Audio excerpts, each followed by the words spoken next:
পরিশ্রম কখনো কাউকে ঠকায় না।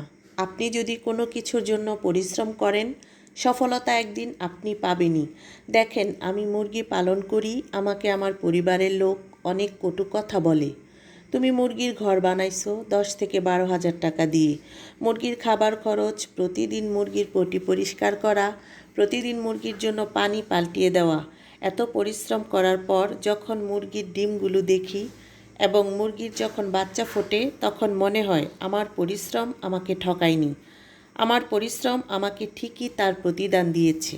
তাই বেকার ভাই বোনদের বলছি, কোনো কাজকে ছোট না দেখে আপনার যে কাজটা করতে ভালো লাগে সাহস করে করতে থাকুন। ইনশাল্লাহ সফলতা একদিন আসবেই। সবাই ভালো থাকবেন। আল্লাহ হাফেজ।